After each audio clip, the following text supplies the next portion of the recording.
एक OBC lakh OBC हमारी मांगे पूरी करो, हमारी मांगे पूरी करो, जय ओबीसी। जय ओबीसी। आज 21/9/2023 ये ओबीसी संघर्ष कृति समिति गोंदिया जिला, राष्ट्रीय ओबीसी महासंघ, राष्ट्रीय ओबीसी सेवा संघ और ओबीसी के सभी घटक संगठनों के माध्यम से तथा जिले में आने वाली सभी जातियों के माध्यम से कल दिनांक 20 तारीख से ये अनिश्चितकालीन अन्न त्याग आंदोलन साकड़ी उपोषण एक दिन का चालू हुआ है। और हम सरकार को बताना चाहते हैं कि सरकार की जिस प्रकार की पॉलिसियां है, एक तरफ मनोज जरांगे पाटिल जब उपोषण पे बैठा था 24 घंटे के अंदर सरकार ने दखल लिया उसका, और प्रतिदिन सरकार के कोई ना कोई मंत्री रात बेरात मिलने के लिए जाते थे। लेकिन इतना बड़ा ओबीसी समाज महाराष्ट्र के अंदर 60% 65% ओबीसी समाज, जिसका एक कार्यकर्ता चंद्रपुर में रविंद्र डोंगे करके उपोषण पे आज का 11वां दिन है, आज का 11वां दिन है। उस 11वें दिन में वहाँ के पालक मंत्री सुधीर मुनगंटीवार जी सिर्फ एक बार मिलने गए, और मिलने जाने के बाद भी कोई बेनतीजा, कोई आश्वासन नहीं, किसी प्रकार का कोई कार्रवाई नहीं सरकार की तरफ से। और हम आज का ये उपोषण, आज का स्पेशल उपोषण, जहाँ पर राष्ट्रीय ओबीसी सेवा संघ के माध्यम से तथा गोरेगांव तालुका के सारे पदाधिकारी कृति समिति के यहाँ बैठे हुए हैं, उनके माध्यम से हम सरकार को चेताना चाहते हैं कि अगर रविंद्र डोंगे की दखल अगर सरकार जल्द नहीं लेती और उसके ऊपर कोई कार्रवाई नहीं करती उनकी मांगों के ऊपर, तो ये आंदोलन अनिश्चित काल तक चलता रहेगा। और ओबीसी समाज को अगर रास्ते पे उतरना पड़ेगा तो रास्ते पर भी उतरेंगे। सरकार ने इस बात का ध्यान रखना चाहिए कि इस महाराष्ट्र के अंदर लगभग 60 से 65% ओबीसी समाज है, और उस ओबीसी समाज को अगर सरकार हल्के में लेना चाह रही होगी तो उसका नतीजा परिणाम आने वाले दिनों को जो सरकार है उनको भुगतने का काम करना पड़ेगा। जय ओबीसी, जय संविधान। और सभी महापुरुषों के वैचारिक क्रांति को मैं अभिवादन करके गोरेगांव तालुका जो हमारा ओबीसी सेवा संघ है उसका महासचिव होने के नाते आज हमारा संघर्ष कृति समिति और सेवा संघ के माध्यम से हम उपोषण पे बैठे हैं। और उपोषण पे बैठने का कारण ये है कि पहला कारण तो ये है कि मराठा समाज की हमारे ओबीसी समाज में घुसखोरी हो रही है, ये हम कदापि होने नहीं देंगे। और दूसरा पॉइंट ये है कि मराठा समाज आज तक सशक्त रहा है, और अभी तक 18 में से 13 मुख्यमंत्री जो है मराठा समाज के हुए हैं। और 1962 से लेके अगर देखा जाए तो 70% लोक प्रतिनिधि जो है ये मराठा समाज के हुए हैं, और ये सशक्त समाज है। और आज उनको अचानक ओबीसी का यानी ओबीसी में घुसखोरी करने की कैसी सूझ गई है।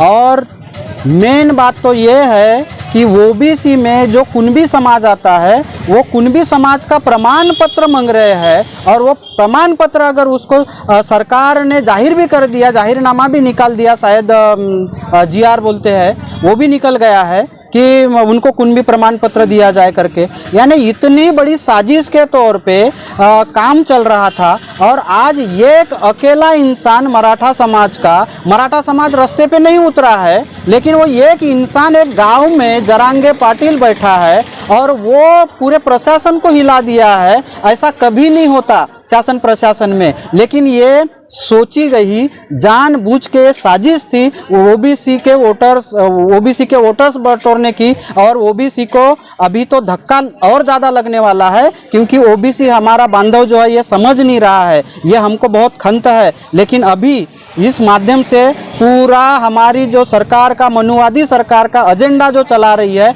उसको हर इंसान अभी समझ रहा है। और हर संगठना ओबीसी की जातीय संगठना जितनी भी है वो भी आज तत्पर हो गई है अपने हक और अधिकार के लड़ने के लिए। गया वो जमाना साला, लेकिन आज की जो परिस्थिति है उसको देखते हुए आज इंसान चल रहा है। आज हमारे बाल बच्चों का, पूरे ओबीसी समाज का बाल बच्चों का भविष्य का प्रश्न है।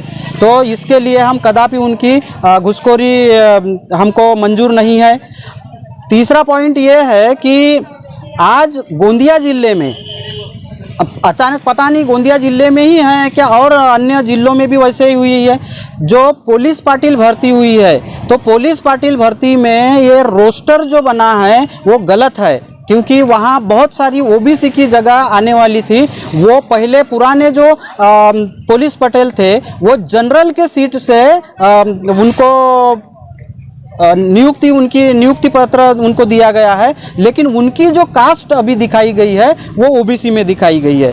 तो इसलिए हमारे उस जगह पर ओबीसी का जो होना था तो वो ओबीसी की जगह वो ऑलरेडी भर चुकी है, ऐसा दिखाया गया है। तो ये रोस्टर गलत है। उसके विरोध में आज हम यहाँ उपोषण, साकड़ी उपोषण है हमारा, तो हम बैठे हैं। और जब तक वो निर्णय नहीं आता हमको, उस दिन हमारे 2 अधिकारी आए थे, माननीय खंडाइत सर और एक नए साहब आए हैं, अभी जस्ट उनकी नियुक्ति हुई है।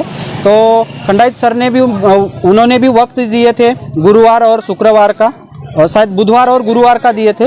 तो आज भी उनकी तरफ से, यानी गवर्नमेंट की तरफ से हमको कुछ भी ऐसा लिखित के इसमें नहीं आया है, स्थगिति हुई है करके ये बताया है सिर्फ। लेकिन जो रोस्टर चेक करके जो नियुक्ति करने वाले हैं तो उसके बारे में भी हमको पूरी डिटेल जानकारी होना गवर्नमेंट की तरफ से कि क्या हो रहा है करके। और जो हमारा ओबीसी समाज है, ओबीसी समाज ये है, ये सबसे बड़ा समाज है और बड़ी तादाद पे है। तो हमारी जनगणना होनी चाहिए। अरे तुम कुत्ते, बिल्ली, भालू सभी की जनगणना करा रहे हो। तुम्हारे घर में मुर्गियाँ कितनी है और जंगल में शुअर कितनी है, डुक्कर कितनी है, इनकी तुम जनगणना कर रहे हो। अरे शर्म नहीं आती तुमको?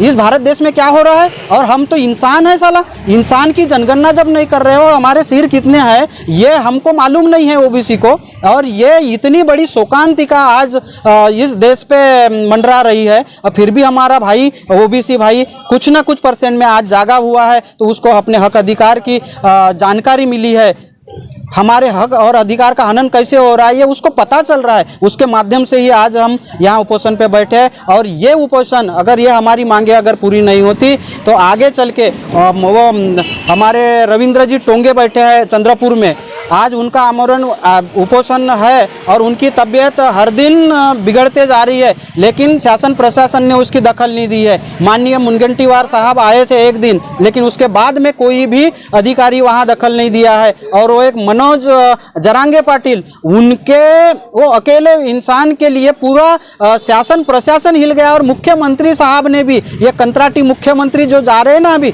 2-3 कंत्राटी मुख्यमंत्री है और एक कंत्राटी मुख्यमंत्री है, उप मुख्यमंत्री है, तो ये सब कंत्राटी है। और ये कंत्राटियों ने अभी क्या किया है, हमारे समाज पे पूरा, यानी जो 25,000 में डीएड वाले काम करेंगे और 35,000 में बीएड वाले काम करेंगे, तो ये कंत्राटी वालों ने ही सब ये कंत्राटीकरण किया है और खासगीकरण है। इसका हम पुरजोर विरोध करते हैं, इसलिए सरकार जिम्मेदार है।